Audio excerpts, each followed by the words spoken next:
Hello friends, நம்ம இந்த வீடியோவில் எதை பற்றி பார்க்க போகிறோம், செல்ஃப் டிரைவிங் ட்ரக்கை பற்றி இந்த வீடியோவில் பார்க்க போகிறோம். வீடியோ ஸ்கிப் பண்ணால் பார்த்தீங்கன்னா நீங்கள் நிறைய தகவல் தெரிஞ்சுக்கலாம். வாங்க வீடியோக்குள்ளே போகலாம்.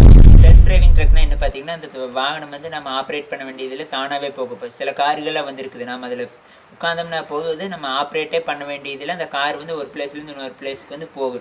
அதே மாதிரி ட்ரக்கும் இப்போ தயாரிச்சுட்டு இருக்கிறாங்க. இப்போ பார்த்தீங்கன்னா 10 விதமான கம்பெனிக்கு வந்து ட்ரக்கை வந்து தயாரிச்சுட்டு இருக்கிறாங்க, செல்ஃப் டிரைவிங் ட்ரக்கை. அதில் ஒன்று பார்த்தீங்கன்னா அமெரிக்காவில் ஒரு கம்பெனியுமே யூபிஎஸ் கொரியருங்கிற கம்பெனி சேர்ந்து ஒரு ட்ரக்கை வந்து தயாரிச்சுட்டு இருக்கிறாங்க. அதை வந்து டிரைவ் பண்ணிகிட்டு இருக்கிறாங்க. அதை ஆப்ரேட் பண்ணும்போது சைடில் ஒருத்தர் உட்காந்துக்கிறாரு. ஏன்னு பார்த்தீங்கன்னா இந்த ட்ரக் வந்து எப்படி மூவ் ஆகுது, ஏதாச்சும் கொஞ்சம் இப்போது ஒரு சிக்னல் இருக்குதுன்னா அங்கே ஸ்டாப் ஆகுதா, ஒரு வெஹிக்கிள் வருதுன்னா அதுக்கு படம் போகுதா, நாம் நார்மலாக ஓட்டுவோம்ல அது மாதிரி போகுதா அப்படின்னு செக் பண்ணிகிட்டு இருக்கிறாங்க.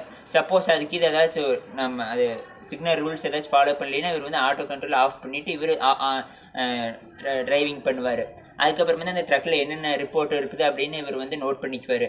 நோட் பண்ணிவிட்டு அதை கொண்டு வந்து இங்கே ஒர்க்கர்ஸ் தயாரிக்கிறாங்களா, அந்த ஒர்க்கர்ஸ் கிட்ட வந்து இப்படி ரிப்போர்ட் இருக்குது அப்படின்னு சொன்னோம்னா அவங்க வந்து அதை ரெடி பண்ணுவாங்க. இன்னும் நிறைய அதில் ஃபெசிலிட்டிஸ் எல்லாமே ஆட் பண்ணுறாங்க. அதை செல்ஃப் டிரைவிங் ட்ரக் ஃப்ரெண்ட்ஸ். இவ்வளோதான் ஃப்ரெண்ட்ஸ். இந்த வீடியோ பிடிச்சிருக்குன்னு நினைக்கிறேன். பிடிச்சிருந்தா சப்ஸ்கிரைப் பண்ணிடுங்க. இது மாதிரி நிறைய இன்ட்ரெஸ்டிங்கான வீடியோ வேணால் நம்ம சேனலை மறக்காமல் சப்ஸ்கிரைப் பண்ணிடுங்க. லைக், ஷேர், சப்போர்ட் எல்லாமே பண்ணுங்கள். நம்ம நெக்ஸ்ட் வீடியோவில் பார்க்கலாம். டாடா.